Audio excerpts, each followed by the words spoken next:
Eu vou fazer o ninho agora para vocês verem.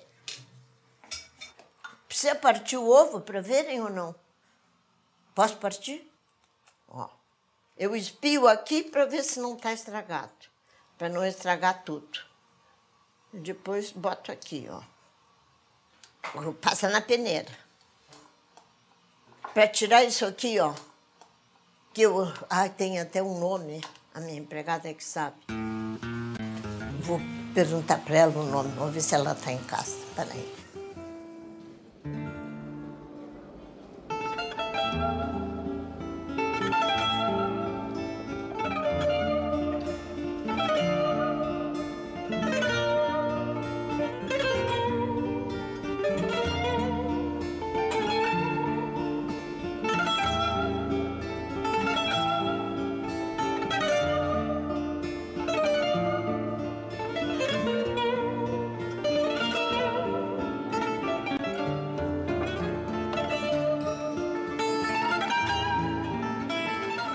Pelotas tem uma tradição doceira, com certeza. E cada vez mais, mesmo devido à cultura, todo esse incentivo, né? A minha vida é fazer doce. Eu estando no meio disso aí, eu estou alegre, estou contente, feliz. Às vezes me pedem a receita, eu dou. Eu digo assim, tu faz? Eu digo, eu não ensino, eu faço para tu veres.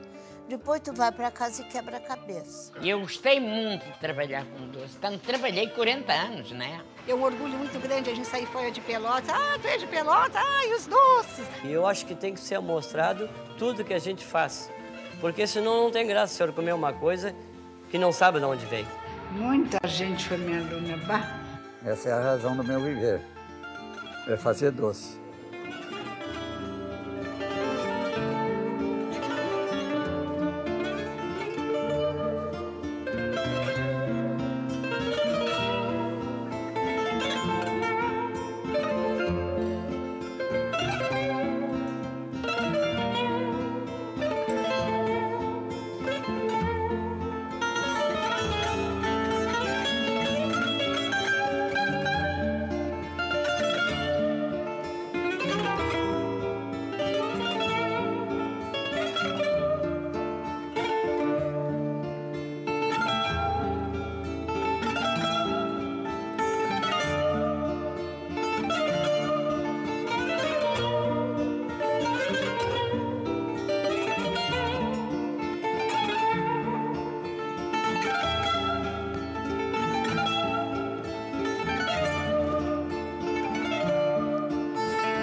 O reconhecimento do doce de Pelotas como uma tradição material, ele resulta tanto de uma reivindicação dos próprios atores sociais envolvidos com a produção do doce, as doceiras, né, seja doceiras que produzem em escala familiar ou escala industrial, né, e também um reconhecimento daqueles que se envolvem com o patrimônio cultural, né, que reconhecem essa singularidade da produção doceira local.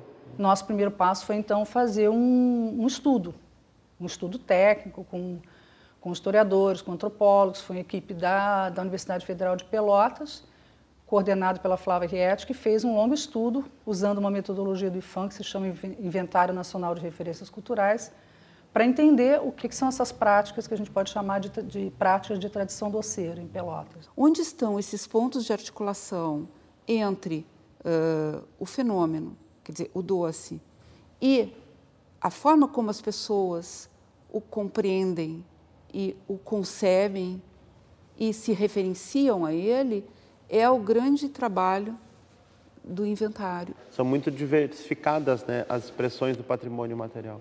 No Brasil nós temos desde elementos da alimentação, como da música, o Círio de Nazaré, por exemplo, ou o samba de roda. Nós delimitamos o sítio dentro da região de Pelotas. Nós identificamos por quem eram os protagonistas, quem eram os interlocutores da investigação, e nós montamos uma estratégia de trabalhar nessas redes. O trabalho de campo no inventário, ele é um trabalho interdisciplinar, né? Que ele envolve o recolhimento de tradições orais, o recolhimento de registros visuais, ele envolve a observação, né, em campo, né, de como essas tradições são vivas hoje. A política de preservação se preocupou em criar instrumentos para reconhecer isso, reconhecer principalmente práticas culturais, que são referências de identidade, não são quaisquer práticas, né? E principalmente os significados que os próprios grupos da sociedade atribuem a essas práticas. A gente identificou uma bibliografia muito voltada para a tradição dos doces finos, com pouco espaço para a tradição dos doces coloniais, né? Vinculada, então, à dimensão da zona rural e aos imigrantes, então, de origem italiana, alemã, franceses, pomeranos. O que veio para o IPHAN como um pedido de registro dos doces tradicionais de Pelotas foi encaminhado pela Secretaria de Cultura e pela Câmara de Dirigentes Lojistas.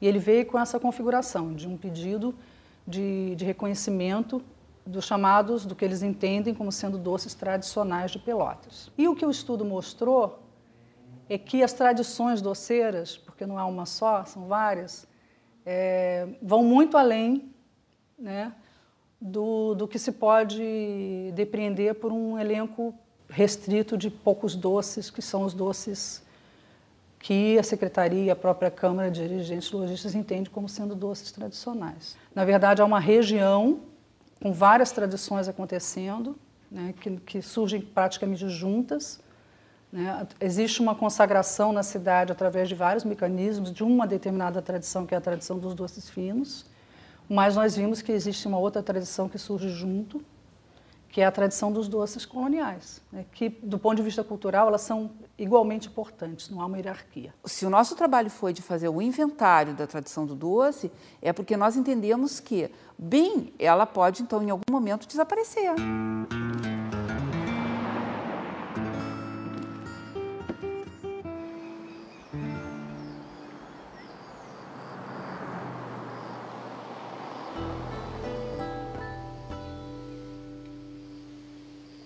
A maioria dos livros que contam a história de Pelotas falam do José Pinto Martins, que é um português, que vem do Ceará, que já tinha experiência na produção de carne seca. Ele vem para cá, instala a primeira charqueada e, a partir daí, então, cresce o número de estabelecimentos. As charqueadas, ela abatiam o gado para fazer o charque, a carne salgada, né? Com um processo um pouco diferente do Nordeste, porque a nossa região é muito úmida, então tem antes de ir para os varais, a carne com o sal, aqui tem o processo dela ir para tanques de salmoura. O destaque de Pelotas no século XIX foi todo relacionado à charqueada, né? À produção do charque aqui na cidade. As charqueadas, as maiores ao menos, elas funcionavam no período de novembro a abril, maio, por causa do sol forte e gado gordo. Mas essa propriedade tem registro de terem trabalhado 200 escravos. Então, para manter essa mão de obra ocupada, elas funcionavam como olaria. O trabalho nas olarias desde a antiguidade sempre foi um trabalho de escravo, porque é um trabalho muito pesado, né? E a cidade foi construída assim. A pesquisa histórica documental foi mais no sentido de demonstrar a origem histórica da tradição doceira. Infelizmente, nosso colega faleceu, que foi responsável por esse trabalho, o professor Mário Osório Magalhães. E o Mário sempre procurou ter um embasamento. Ele não dizia nada que ele não tivesse como comprovar. Acho que o primeiro livro assim, mais importante que ele leu e que ele se apaixonou foi Gilberto Freire, né? Então, isso foi dando a ele uma credibilidade muito grande. Aquela figura do Mário que cresceu se transformou no homem Mário Osório Magalhães, no professor Mário Osório Magalhães, no historiador Mário Osório Magalhães. Na região de Pelotas chegaram a se estabelecer 40 charqueadas ao longo do século XIX. Mas às margens do Arroio Pelotas foi que a concentração foi maior, tanto na margem direita quanto na margem esquerda. O charque era o alimento de todo escravo brasileiro e das populações pobres do Brasil e dos escravos de todo o mundo, ou seja, de todos os países que adotassem o escravismo no século XIX. Pode-se supor, então, que essa riqueza fosse grande justamente porque se exportava charque para várias partes do mundo, inclusive o sul dos Estados Unidos e Cuba. Pelotas era o único lugar no Brasil que abastecia de charque o resto das populações brasileiras. Se explica, por exemplo, o intercâmbio que houve entre o charque e o açúcar, fazendo com que surgisse a tradição dos doces pelotenses, considerando-se ainda que os charqueadores eram portugueses. O Mário foi fundo e ainda nos legou um material que é absolutamente único, porque não ferido por qualquer outro autor, que é o referente à nossa herança doceira. Essa riqueza dos charqueadores fez com que os filhos dos charqueadores fossem estudar na Europa, principalmente na França e em Portugal. E de lá vem muitos costumes, sendo talvez o principal hoje para a nossa região, o doce.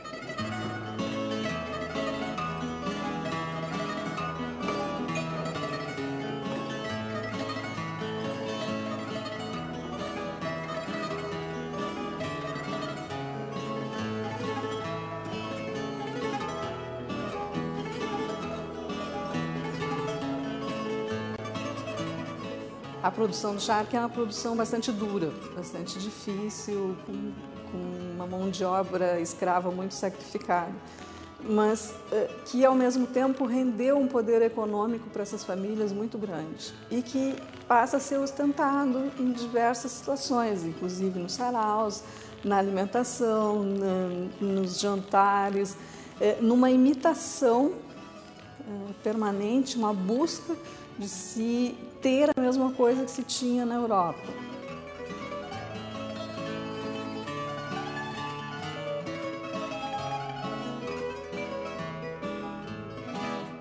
O período assim de maior número das confeitarias, podemos dizer que foi o final do século XIX, né, principalmente, e o início do século XX, que daí tiveram confeitarias importantes, né, que ficaram em funcionamento por longos anos, entre elas a confeitaria Nogueira.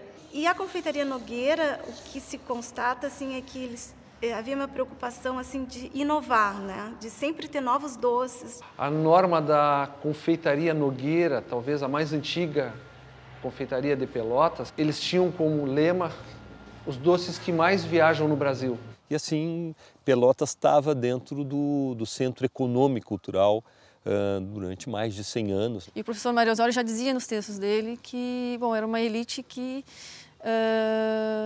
se cercava de amabilidades, de doçuras, também para amenizar um pouco o cheiro da carniça, o suplício dos bois e dos homens negros. Se tem uma coisa que os gaúchos trabalharam muito bem nessa região sul foi o sal e o açúcar, né? Até eu acho que era um contraponto, tanta charqueada, tanto sal, que tinha que trazer o doce de algum outro lado para contrapor isso, para balancear. Então o óleo de baleia, o açúcar vem do Nordeste, o sal vem de Cádiz, na Espanha, e aí começa esse ciclo, né? Onde o charque também entra, vai charque, volta, vem com açúcar. Esta relação entre o sal e o açúcar, ela não é de antagonismo, pelo contrário. Essas coisas estão absolutamente cruzadas. O Gilberto Freire, quando fala lá no livro dele, O Açúcar, ele vê que Pelotas é um diferencial do resto do Brasil. Ele está muito aproximado nos doces, o que era o Nordeste açucareiro. Só que o Nordeste açucareiro que estava lá tinha a matéria-prima mais importante, tinha abundância, e nós não tínhamos. E foi aí que o Mário pôde aprofundar o seu pensamento, a sua pesquisa, e nos resgatar a história dos doces de Pelotas como algo excepcional. Para Pelotas, na época, era o que tinha de mais rico para ser oferecido, era o doce. Há uma história de uma visita de Dom Pedro II a Rio Pardo, que as famílias, não sabendo o que se ofereciam para Dom Pedro, passaram dias e dias oferecendo doces, o homem não aguentava mais, até que um ponto ele disse, não, mas eu quero comer uma comida de sal. Ah, desculpa, majestade, nós imaginávamos que da corte só comiam doces. Olha a nossa história, do tempo das charqueadas e tudo, né? Os saraus, as maravilhas que a gente tem, tudo faz parte disso. Ou tu acha que esses casarões todos, essas maravilhas todas, não vieram do charque? E essa gente toda não foi estudar fora e trouxe essas receitas maravilhosas para fazer esse composê lindo, maravilhoso. Estou muito orgulhosa da minha cidade.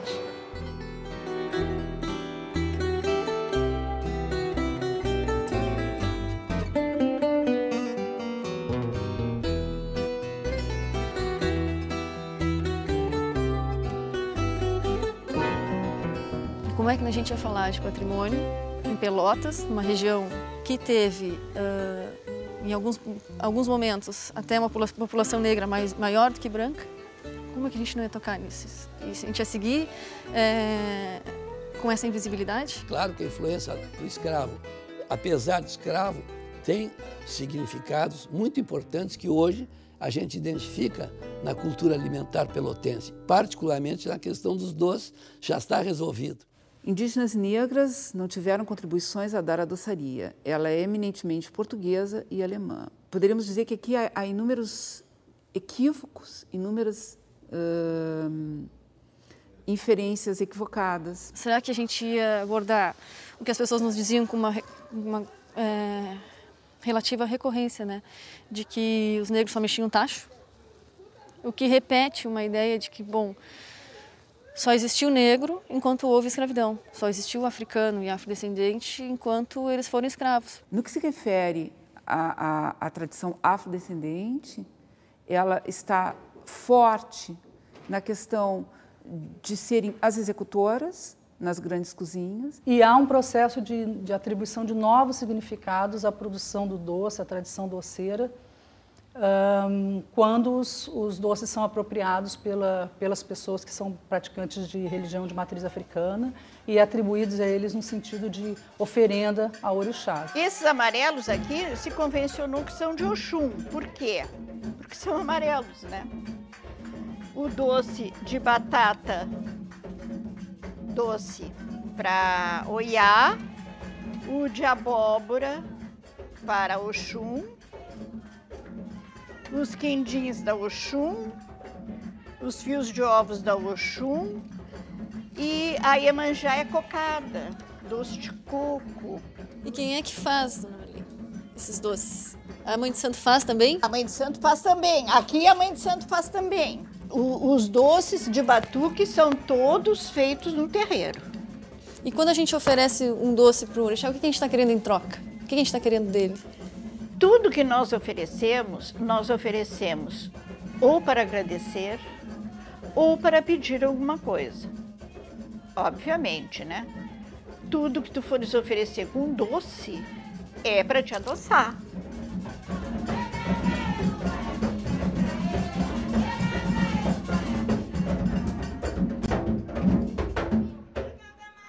Ina, como é o nome daquela coisa que eu chamo de gala, que tu disseste que não é do ovo? Chalaza. Tá, obrigada. Tchau. A chalaza é isso aqui, ó. Viu?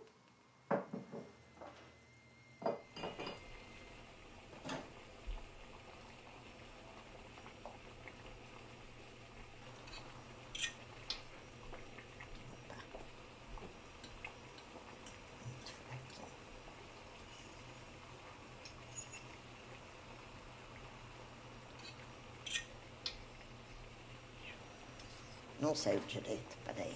Mas vocês vão comer igual, porque o gosto é igual. Eu não botei a peneira.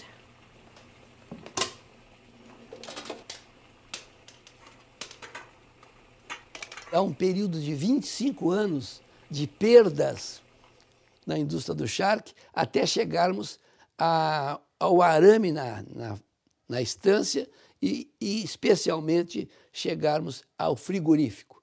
Há uma relação direta entre a crise do sistema saladeril e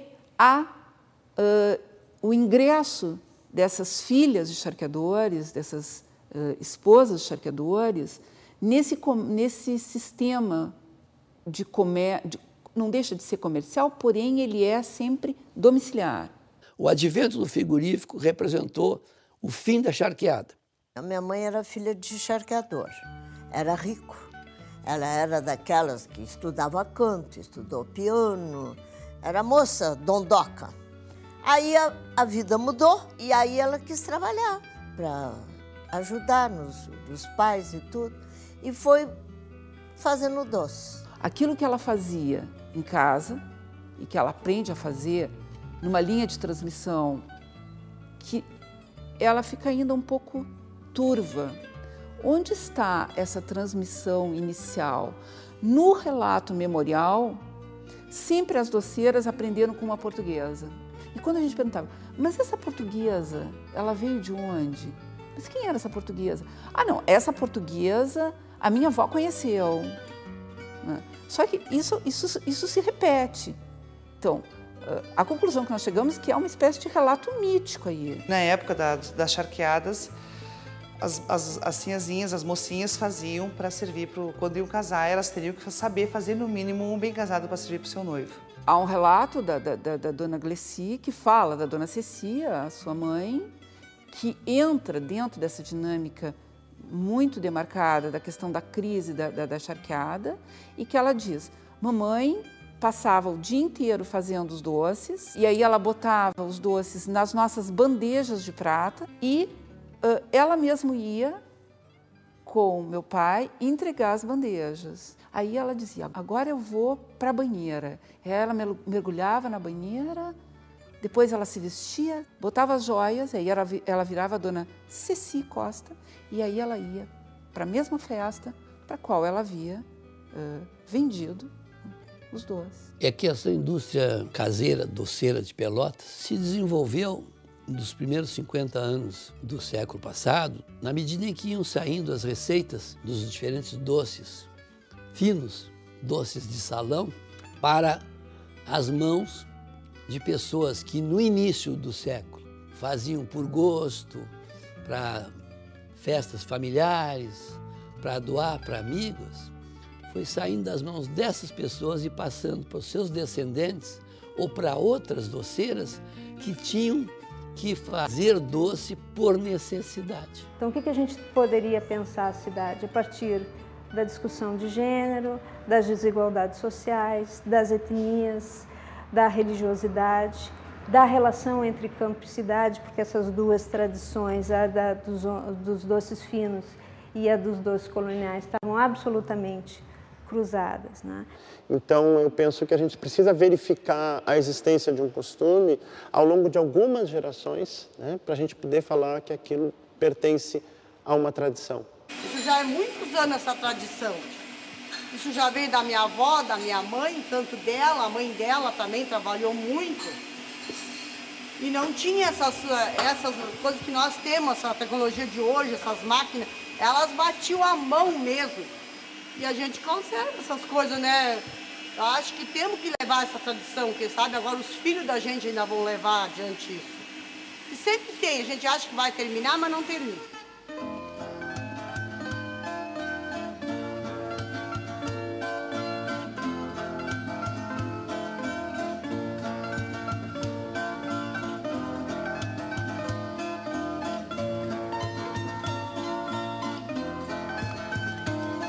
Eu sou de Porto Alegre, eu me lembro quando eu era criança, que batia uma vez por mês na porta lá em casa, né?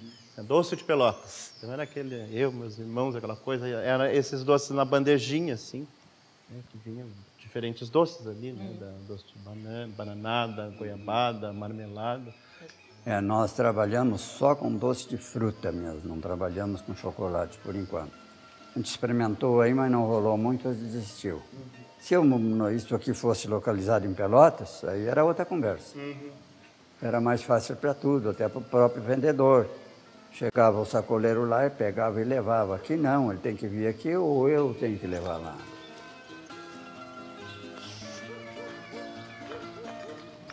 Nós buscamos também referenciar os nossos doces com os doces portugueses, contemporâneos, e a gente encontra similitudes, mas a gente não encontra exatamente o mesmo doce. Tem bem casados que são recheados com outro tipo de doce, mas não é o doce tradicional. E o casamento sempre leva como simbolismo esse doce, o bem casado. Ele é recheado com ovos moles, porque o ovo é vida, né? Então o doce de ovo, ele vai no bem casado no sentido de formar uma nova vida. Essa é minha mãe. Ela é que trabalhava há bem mais tempo com os doces, né? Com o bem casado. Depois a gente passou as filhas a fazerem o doce. Eu sei lá, eu nem sei como é que eu aqui vim parar. Foi um sonho para mim. Quando cheguei aqui, o meu marido já tinha uma padaria. E eu fui para lá trabalhar. E depois, quando a gente se deixou da padaria, eu comecei a fazer doce sozinha.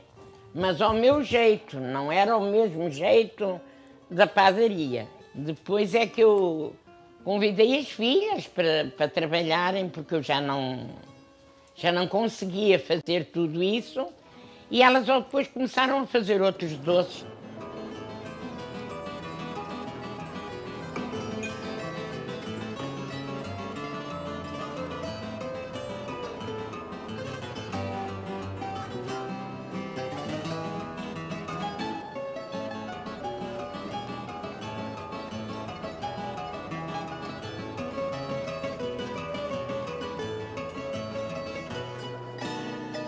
Que está sendo proposto para registro, na verdade, é a região de Pelotas e Antiga Pelotas como um lugar. Como a própria pesquisa mostrou que existe uma configuração geográfica, assim, você pode pensar essa produção, essas tradições a partir de uma certa geografia do doce, o IPHAN achou por bem repensar esse registro na categoria lugar. Claro que a gente sabe que Pelotas, lá da época das charqueadas, era bem maior. Se separa de Rio Grande, de Pelotas faziam parte São Lourenço, faziam parte, né? Todos esses municípios aqui à volta de Pelotas faziam parte de Pelotas.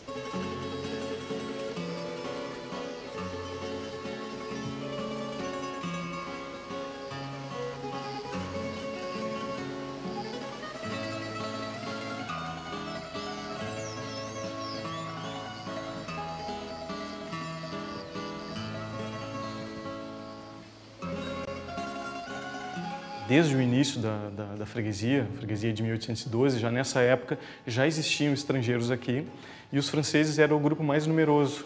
Nós sabemos que 1 em cada 3 imigrantes que vieram para São Lourenço não ficaram aqui. Eles foram para outros lugares, principalmente para Pelotas. No início do século, já com os colonos alemães fixados aqui, especialmente no interior do município e até um pouco mais distante, em São Lourenço do Sul, não é? A tradição conserveira que eles traziam da Europa começa a marcar. As mulheres faziam em casa para o consumo, né, o doce para o consumo da família, enquanto os homens produziam o vinho. Só que a partir da década de 30, essa região aqui ela perdeu alguns incentivos e eles então acabam deixando de produzir o vinho e aí então começa a fortalecer a questão da fruticultura e das indústrias, né? Uma das senhoras de origem pomerana que deu uma entrevista para nós, ela disse que na visão dela o açúcar era uma coisa que assim ligava as pessoas. Há uma contribuição também gastronômica desse povo pomerano. É como eu sempre digo, o pomerano foi um povo nômade, um povo migrante, ele foi adaptando ao que havia nos lugares em que ele encontrava. E os doces pomeranos, eles hoje são doces reconhecidos, estão em toda a região sul, a partir das chimias, não é? Das conservas, das geleias, né? E das suas cucas. Dentro da influência, da contribuição francesa para a questão do doce em Pelotas, eu vejo 3 coisas principais. A primeira, a questão da cultura, da sociabilidade. E as outras 2 influências que eu vejo muito forte dos franceses para Pelotas é a fruticultura e a industrialização. Há uma vinculação na memória local muito grande ao desenvolvimento dos doces de conservas e os franceses, né? Agora, isso não quer dizer que os imigrantes alemães e os italianos também não fizessem doce de conserva, porque na verdade isso é uma tradição que eles trazem de lá, de produzir domesticamente o doce de conserva.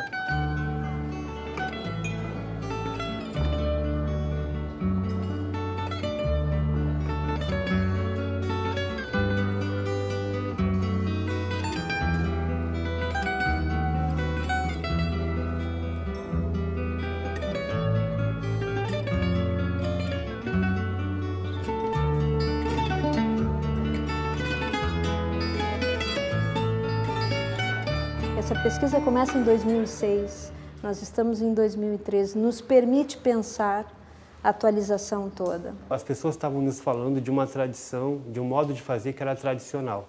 E elas pontuavam esse modo de fazer tradicional a partir de uma série de fazeres, mas também de objetos que compunham esse fazer, né? Que era o quê? O tacho de cobre, né? A colher de pau, né? O fogão a lenha, né? Esses espaços e objetos estavam compondo aquilo que as pessoas estavam nos mostrando como tradicional. Hoje tu tens que ter uma adaptação principalmente às normas sanitárias, né? Antigamente se secava um doce ao sol, não se pode mais. Antigamente fabricava doce em tacho de cobre, não se fabrica mais. São normas que tem que obedecer para a fabricação, né? E aí comecei com a mãe, aí até tu fazer cliente, até tu fazer teu nome, até tu mostrar que é bom, porque antes era só Dona Zilda, né? Tinha Dona Zilda e os doces da Dona Zilda eram famosos, né? Hoje ela faleceu, mas é o filho que continua. Eu peguei uma sequência, né, de uma atividade que a minha mãe trazia de família, tá? A minha mãe começou a fazer doce numa região colonial de Pelotas, antiga, chamada Santo Amor. Tá? Essa região hoje pertence ao município de Morro Redondo, tá? E praticamente toda essa parte de produção de doce foi originária naquela região. E a mãe então fazia esses doces e entregava nos colégios, o figo, a goiaba, a banana e marmelada a mãe fazia. Aí a gente cresceu e foi trabalhar no comércio. E aí nós levávamos o doce que ela fazia para vender no comércio. E de noite, quando a gente chegava, ajudava ela a pelar. Porque ainda quando a mãe fazia, ainda era mais difícil, porque hoje a gente congela. Ela botava uma trouxinha de cinza na água e deixava ferver o figo. E aí quando tu puxava a pele assim, que ficava maciozinho, então tirava e com uma faquinha ali tu pelava ele todo, um por um. Graças à mãe que eu sei fazer todos esses doces, graças à mãe. Hoje ela é falecida, mas a mãe que me ensinou. O senhor pode mostrar para nós os doces lá no tacho? Posso, sim. Faz muitos anos que a sua família produz doces aqui na região? Sim. Eu nasci de família doceira. Já vem hereditário isso. Meus avós, tanto materno como paterno, trabalhavam nisso aí. Meu pai e a minha mãe continuaram trabalhando. E eu, o único que estou trabalhando com doce dessa geração, somos nós. Então é a quarta geração? É a quarta geração. Já na quinta, porque o filho já está em quinta geração, né? E os doces são todos feitos nos tachos de inox? Tudo feito aí. Há quanto tempo que vocês não usam mais o tacho de cobre? Isso faz muito tempo, faz mais de 20 anos. Nasci no meio de doceiro. Sempre eles fizeram doce. E eu, depois que eu casei, foi só o que nós fizemos. Pêssego e goiaba e figo, isso tudo a gente foi mudando e foi multiplicando por outro tipo de doce da mesma fruta. Pela doçura da fruta a gente sabe o que é que vai botar de açúcar. Quem tem prática é assim. É por peso, outras vezes é por cálculo, né? Isso tudo a gente conhece no olho, na fervura ali a gente conhece. Se precisa mais ou não açúcar. E a senhora faz além do figo, da abóbora? Banana, goiaba e pêssego. E eu vi laranja ali. Aquela laranja tem que ralar. Depois aí tu tem que... Antigamente a gente tirava assim, passava a mão dentro dela, não sei se teus pais, algum pai aí de vocês, o avô, devia de fazer doce de laranja, né? Porque doce de laranja é uma coisa tri antiga, né? Por que no doce de vocês dizem que aqui é a tradicional região doceira de Pelotas? Porque esta região aqui era o 8º distrito de Pelotas. Hoje é Morredondo, mas o rótulo sai tradicional região doceira de Pelotas. Vou te convidar a fazer uma coisa. Vamos dar uma entrada na fábrica? Vamos entrar.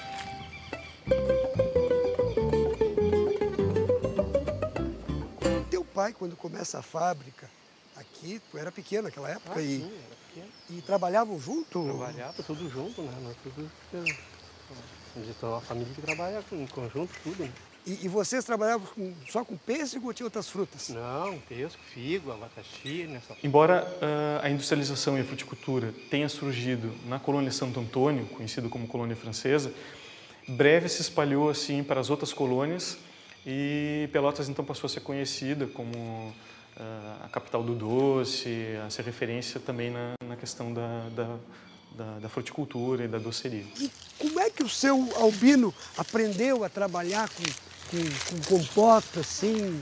Isso começou, ele tinha a chácara dele, não tinha, na época não tinha quem comprava pesca, ele começou a enlatar e começou a fabricar, e aí teve a ajuda do Coronel Firpo, né, que era o dono de fábrica de lata, e seguiu, né? Foi aumentando, cada ano a gente aumentava um tanto, né? Essa indústria conserveira, naturalmente, era mais popular, não é?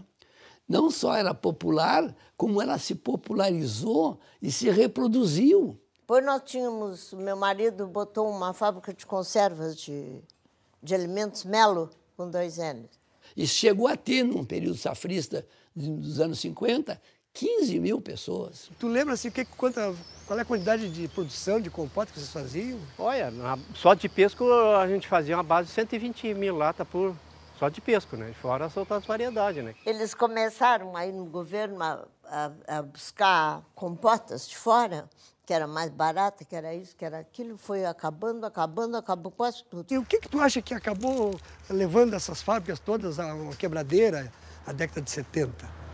Isso aí veio essas grandes firmas, né? Aí liquidou muito. A Sacica mesmo, como tu disse, já foi o fim das nossas fábricas, foi a Xícara. Esses pontinhos coloridos aqui são onde eu fiz o levantamento das fábricas nesse trabalho de mestrado. Então, se vocês compararem um ou outro, vocês vão ver que eles estão de acordo. Olha, a área de maior produção era a área onde ficava a maior quantidade de fábricas de compota de pesco. Essas 61 fábricas estão exatamente nessa região aqui. De modo que o fim da indústria de conservas em Pelotas representou um baque espantoso na nossa economia e, particularmente, e quando se fala na economia, né, a gente esquece quem é que sofre mais nisso, né?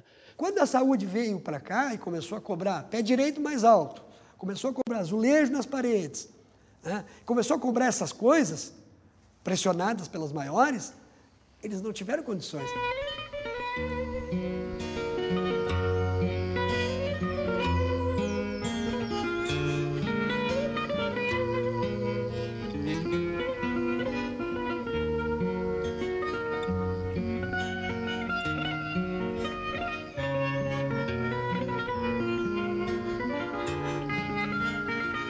Uma das grandes questões que os produtores rurais enfrentam é o atendimento, a pressão pelo atendimento das exigências da vigilância sanitária, que são exigências feitas por uma produção industrial. No que isso repercute, né? Algumas pessoas não vão se estabelecer a partir de todo esse regramento, né? Alguns interlocutores da zona rural que, no intuito de se adequar e ao mesmo tempo manter os elementos tradicionais, revestiam o tacho de cobre com elementos de inox por fora, de modo que um olhar desatento não percebia, né? Então olhava e pensava, bom, esse sujeito está enquadrado nas normas sanitárias. Mas quando tu chegava perto e olhava o fundo do tacho,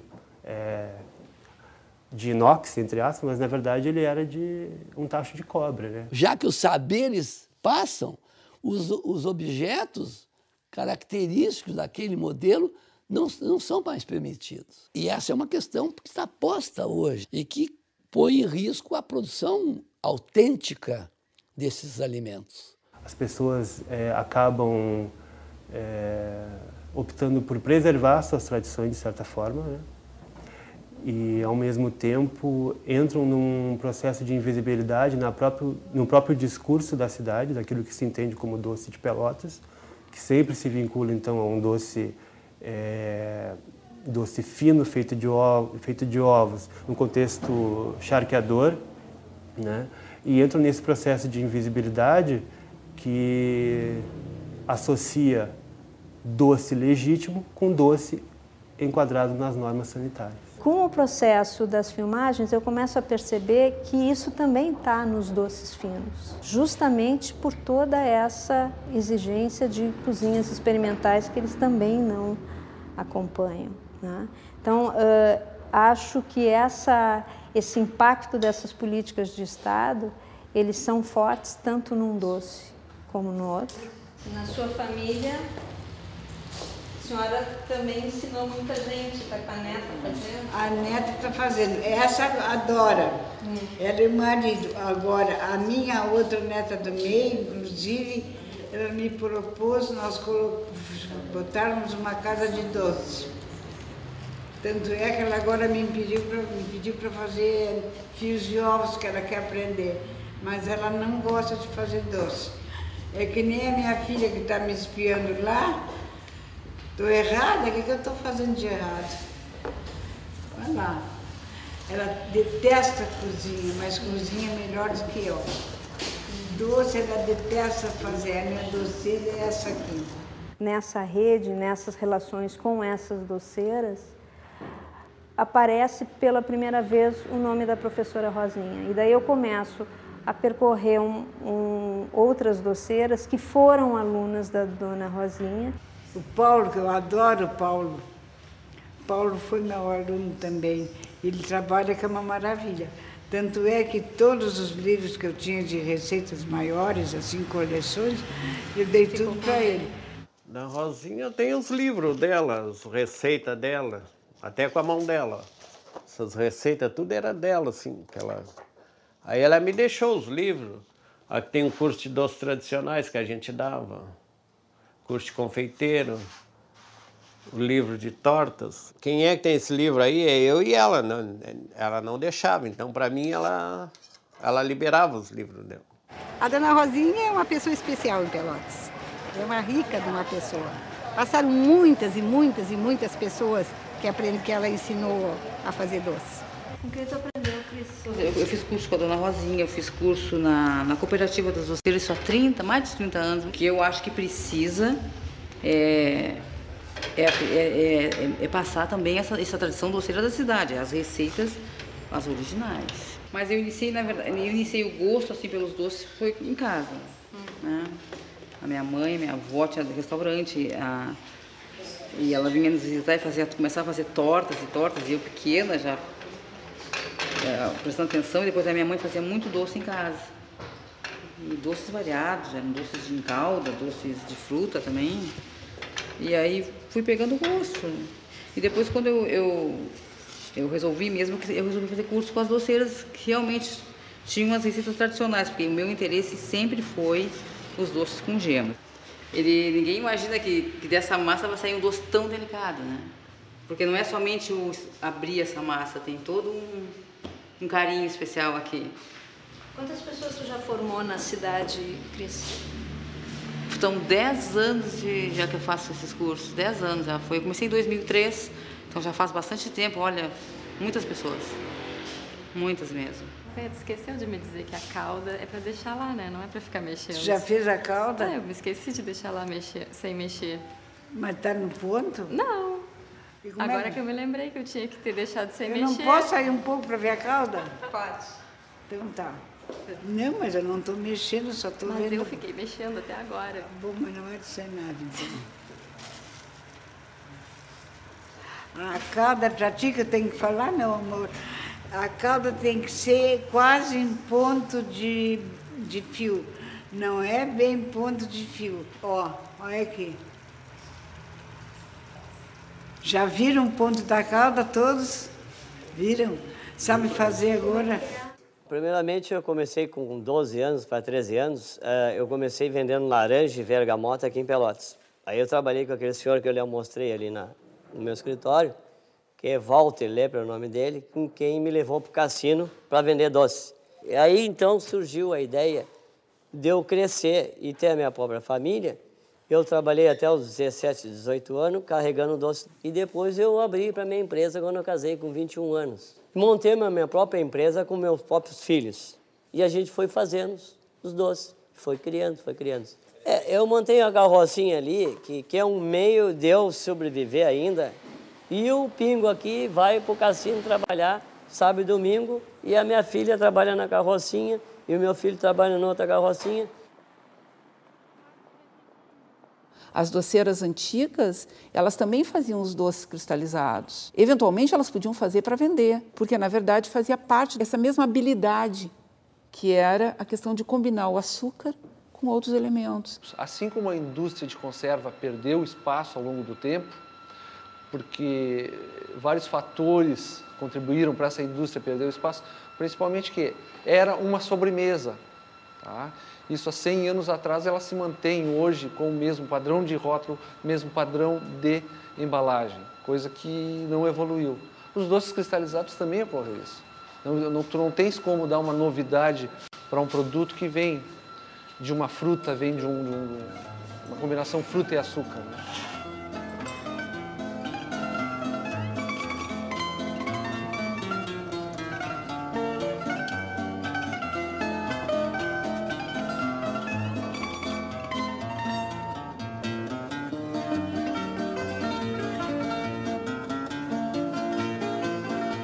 Saber fazia, que era o saber das doceiras, aquela forma de fazer pode mudar e está mudando de uma certa forma, porque ele também vem ditado pelas normas do mercado. Ditado, por exemplo, por um paladar que foi se modificando.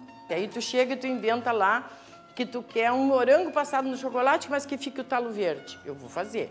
Né? Então aí o figo, aí eu inventei o figo passado no chocolate, que é um sucesso. Depois eu inventei a laranja passada no chocolate. E a banana eu corto ela toda quadradinha pequena e passo no chocolate. E depois o pêssego, o damasco e esse ano foi a castanha. E há outras alterações que se dão também pela introdução de novos ingredientes. Por exemplo, o leite condensado. Então hoje se trabalha muito com leite condensado, mas eu sou muito persistente. Eu gosto de sempre mostrar o doce tradicional. Eu acho que esse doce não perde valor. Quando iniciou não existia leite condensado, né? Todo doce que leva leite condensado, quer dizer, os bombons mesmo não é um doce tradicional. O doce tradicional é o bem casado, o ninho, fios de ovos, o doce de ovos, ovos moles, que agora eu invento. Pega uma massa de branquinho, bota qualquer coisa dentro, enrola, passa em qualquer coisa e inventa o nome do doce. Esses docinhos que eram os mais tradicionais, como, por exemplo, fatias de Braga, né? Praticamente só algumas docerias fazem e sob encomenda. A fatia de Braga é pequenininha, é um quadradinho pequeno. Enquanto que tu tem um bombom de morango que é enorme. A fatia de Braga aqui, a receita que é resgate mesmo dos anos do charque, ela é uma receita feita com amêndoa. Depois a amêndoa começou a ficar muito cara, então houve uma adaptação de misturar coco. Já não era a receita original. Hoje os doces estão maiores aqui, até pela necessidade das pessoas, né? Tudo muito caro. O dinheiro vale mais no caso, né? Mas na verdade os doces eram bem menores, bem menores, e cada doce tinha o seu paladar diferente. O que mantém viva essa tradição, que as pessoas fazem doce até hoje, mesmo que ele não seja o mesmo docinho que eles se remetem aos docinhos pequenininhos, que tu botava na boca e ele se desmanchava e tal. Que as pessoas critiquem que o doce agora é grande, que não tem gosto de nada. Somente porque se transforma é que essa tradição se mantém viva. E a cultura e a tradição, ela é dinâmica, né? E ela lança processos de adaptação, de aderir a determinados contextos, mas também fazer com que outros se perpetuem, né? Depois eu faço ambrosia, fios tudo envidrado, aí tudo nos vidros. Papo de anjo, doce de ovos e fios de ovos. E aí vai inventando, aí vai criando. E esse caráter inventivo e essas alterações e essas adaptações destas receitas elas são importantes, inclusive, para perpetuar esse saber. Então vocês vejam que uma característica dessa cultura doceira é tradicionalizar o que não é tradição, de modo que daqui a alguns 20 anos, provavelmente, esse bombom de morango vai ser considerado um doce tradicional pelotense.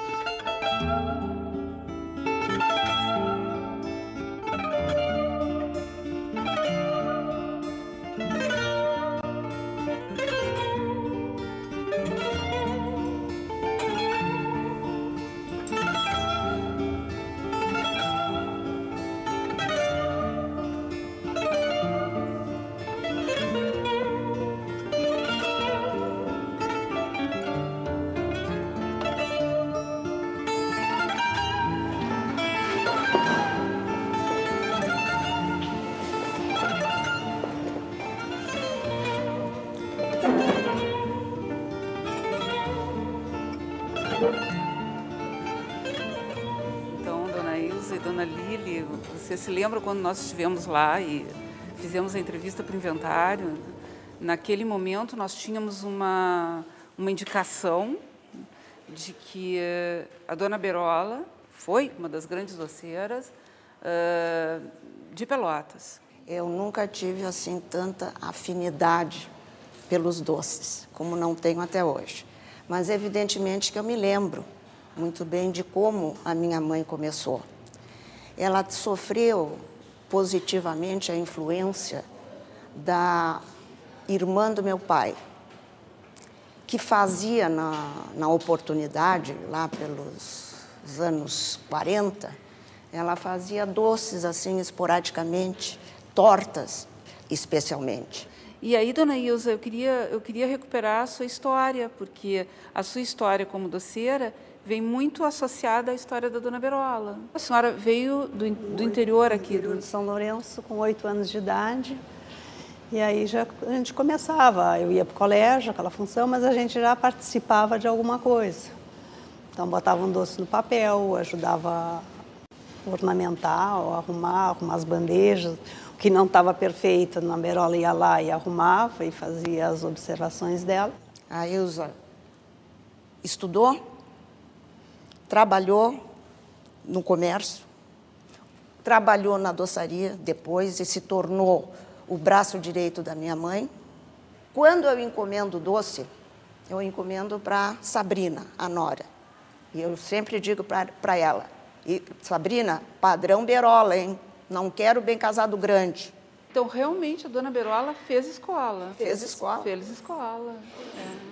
Não foi só o Brizola que fez escola. Não, ela ensinou várias pessoas. Ali, a Dona Berola, ali, ó. Ali. É bonito. E ela está muito bem ali, por sinal. O que será que ela está fazendo aí? Está enrolando os doces. Olhando o doce, ela fez o doce e estava olhando para ver se estava perfeito. Eu podia fazer o doce, botava ali, ornamentava a bandeja, mas ela ia lá fiscalizar para ver se estava perfeito. Isso foi uma das coisas que me marcou muito, de ser exigente também com o pessoal que eu ensinei também. Por exemplo, com a minha nora. Controle de qualidade. A minha nora, por exemplo, nesse ponto é muito perfeccionista. Às vezes até eu digo assim, Berolinha começasse. Então, quando nós inventariamos as tradições doceiras, nós percebemos que existem alguns doces que estão sob risco de desaparição mais iminente. Um doce que eu sei que não existe mais é a pasta de figo, que era um doce tradicional, fabricado com figo maduro, tá? Que hoje na nossa região não se encontra mais. Não se encontra mais em lugar nenhum. Né? Eu diria como exemplo, aqui em Pelotas, a marmelada branca, pelas dificuldades climáticas com relação ao marmeleiro e por ser uma árvore cujo manejo dê muito mais trabalho. A pasta de pêssego, pela dificuldade de fabricação, embora tenha um mercado ainda bem grande, e a de goiaba. Existe uma necessidade, em termos de sol, desses produtos que eu falei que tendem a desaparecer, as passas. Né? A Fena Doce começou com um estímulo da prefeitura. Foi Bernardo de Souza, era prefeito de Pelotas, e ele queria valorizar o doce. A primeira feira que a gente fez na Fena Doce foi só com o meu bem casado. A ideia era mais para os doces cristalizados. Para te ter uma ideia, nessa feira, para cada visitante se dava uma pasta de pêssego. Porque a partir da década de 80, a visibilidade do doce pelotense ela se direciona muito mais para o chamado doce fino. Logo que começou a FenaDoce, eu me influí também. Um ano nós botamos doce, não vendemos nada. E agora não dá mais, porque com aquela história de ter que alugar aquelas quadrinhos lá para pagar 2.500 por 2 metros quadrados, não dá, como é, tu não tira de lucro aquilo ali. Só para aparecer a marca do caso, a qualidade do doce. O doceiro não vive de FenaDoce, mas para a tradição doceira ele importa em 75%, 80%, para alguns até mais, né? Eu posso dizer que os doces que mais vendem na FenaDoce ainda são os tradicionais. Quindim, bem casa, tudo a maior venda é essa. Depois vem os outros, aqueles todos que tem, né? Tu não tem noção o que gostam de abóbora. Olha, abóbora, se tu brincar na feira, tu vende tanto quanto abóbora e fico. Hoje é muito popular na FenaDoce o tal bombom de morango, né?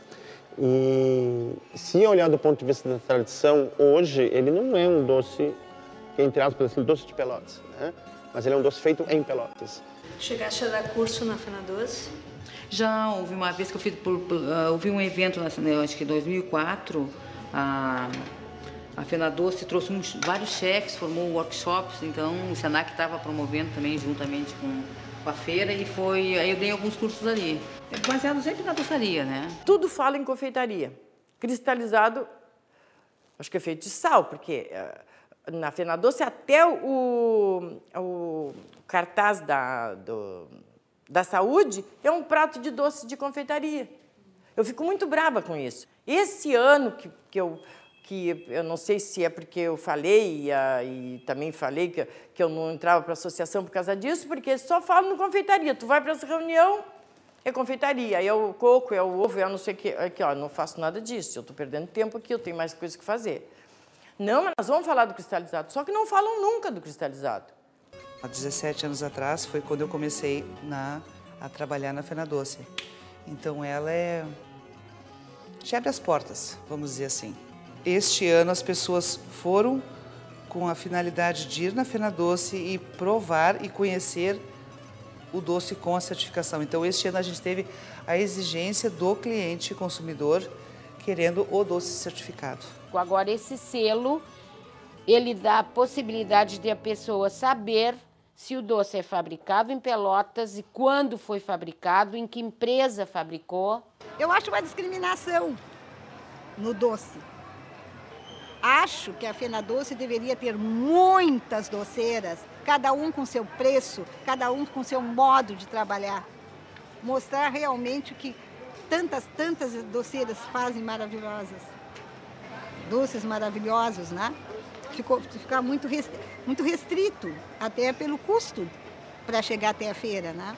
O processo do selo de procedência era uma necessidade dos produtores de doce, porque ao longo dos anos, com o crescimento da economia no ramo de doces tradicionais de Pelotas, havia muita exploração em cima do produto. E nós, produtores, nós tínhamos uma necessidade de proteger essa marca. De que maneira? Tendo essa certificação. Acho que o selo é fundamental, sem problema nenhum. Lá fora, nos dá segurança, né? De que dizer, bom, eu vou lá, vou comer o doce do selo, que aquele é o melhor de todos. Eu discordo, porque eu falo pelo meu doce. Tem padrões de tamanho, do que usa. Tem uma série de coisas. Qual é o material que vai usar? Olha, eu pego uma das minhas doceiras aqui, lá com 70, 75 anos, ela não sabe qual é o material melhor para o doce dela. Eu acho que o doce bom é aquele que tu come e diz, esse é o doce que eu gosto.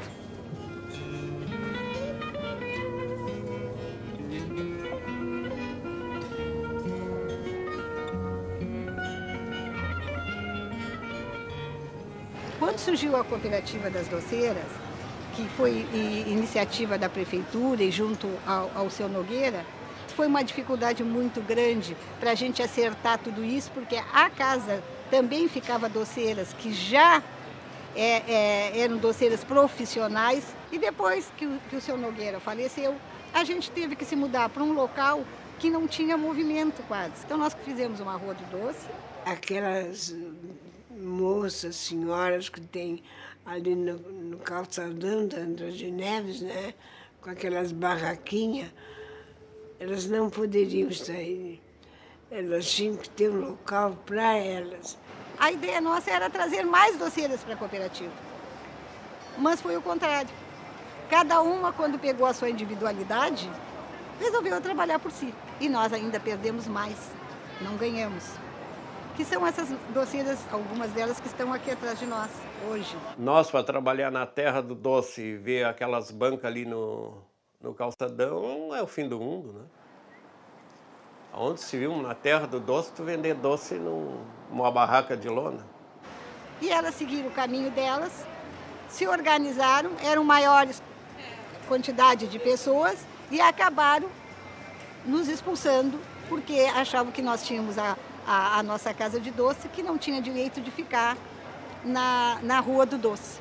E nós, então, ganhamos esse espaço onde nós estamos aqui, que essa casa já tem mais de 20 anos.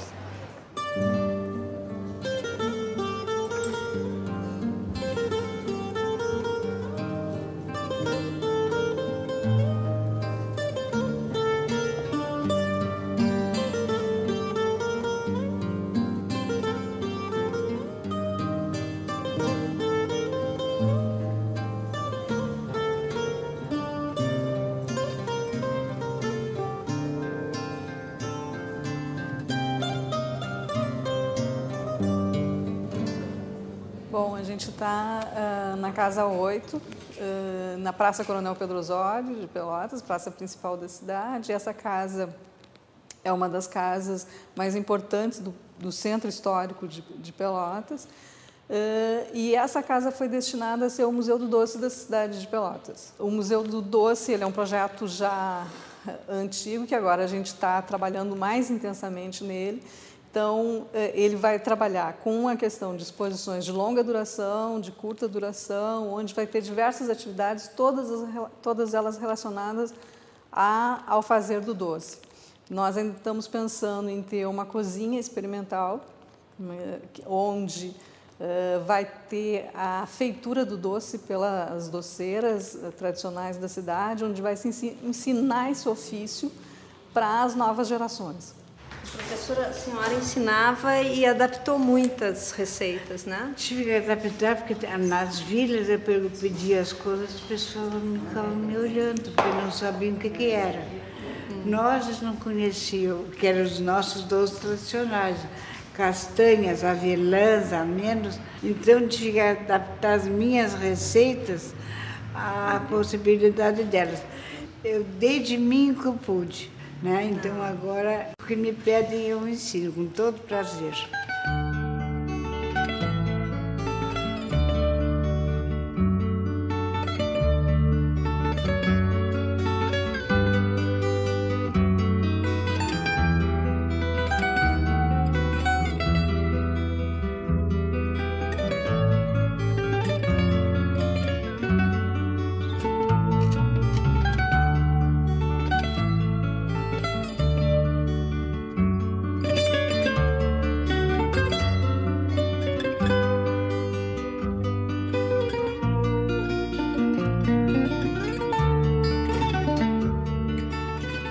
Uma contradição muito latente aí, que ao mesmo tempo que o Estado fornece subsídios para inventariar um bem, enquanto patrimônio material, por outro lado, ele está engessando esse bem, esterilizando essas formas tradicionais, né? E daí a discussão do uso do tacho de cobre, das colheres de pau, dos ambientes azulejados até o teto. Os sujeitos que não podiam se enquadrar naquilo que a vigilância sanitária estava exigindo, acabavam entrando num processo de invisibilidade, né? E daí tu tem um mercado de informalidade que tu não tem controle dele. Então isso é um processo de invisibilidade e é para nós um processo perverso que precisa ser revisto, né? Que precisa ser rearticulada a partir de um olhar interdisciplinar, né? Eu acho que justamente o filme é para tentar buscar ações de salvaguarda reais, eficazes, para não ter a ruína desses bens. O que vai ser reconhecido? Não são os doces, né? É o saber fazer, são as tradições doceiras. Salvaguardar um bem imaterial não significa matá-lo. Porque se a gente pensa em congelar uma tradição imaterial, é como se ela tivesse morta. O que é peculiar no patrimônio imaterial é que ele é um chamado patrimônio vivo. O que nós achamos que é interessante é chamar a vigilância sanitária para um grande debate, pensando na possibilidade de se criarem regras para a produção artesanal. Obviamente, o sentido não é de abolir regras, porque são alimentos, né? E eles são pequenos produtores, famílias em pequenas unidades produtoras, pequenos proprietários de terra. Então, esse, por exemplo, é um ponto importante de um plano de salvaguarda. Se o Estado, a vigilância sanitária, ela quer, de certa forma, contribuir para que tradições sejam preservadas, ela não pode atentar só para a dimensão da saúde.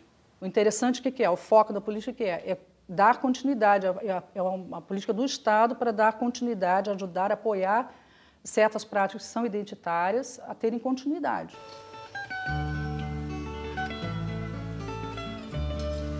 A gente tem que deixar que ele ferva bem aqui no meio, ó, que é para ir cozinhando o ovo, ó. É como que nem faz fios de ovos, é a mesma coisa. É a mesma coisa que os fios de ovos, é pura gema, ó.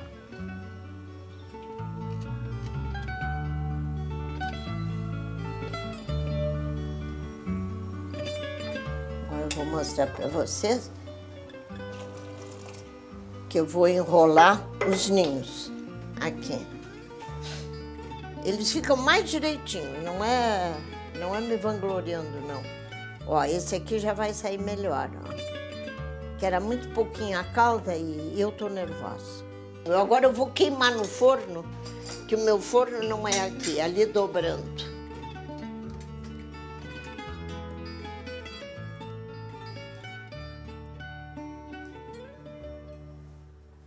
Ó, e aqui é a babinha, ó. Agora eu deixo esfriar e dou para vocês provarem. O gosto vai ficar o mesmo, mas a cara é completamente diferente.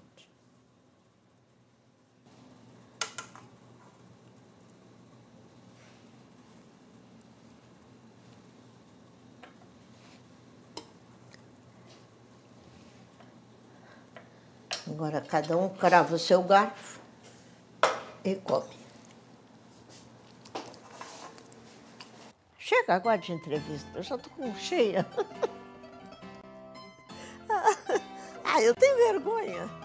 E dentro desta mistura toda, desta relação que, se no passado remetia a charqueadores, escravos, trazia um compartilhamento com migrantes pomeranos, alemães, franceses, italianos, negros, e toda essa entrecruzamento de redes é fundamental para a gente pensar, então, essa cultura doceira da cidade e esse patrimônio cultural da cidade. Eu acho que ele justamente, e é um patrimônio de Pelotas.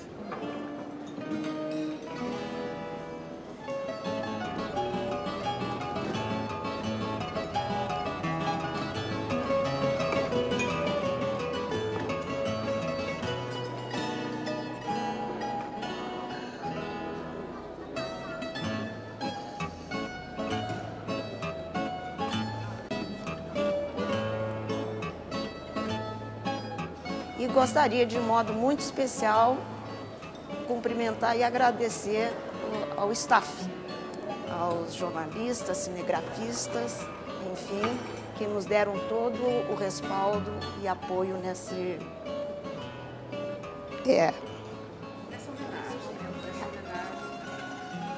nesse momento de saudade.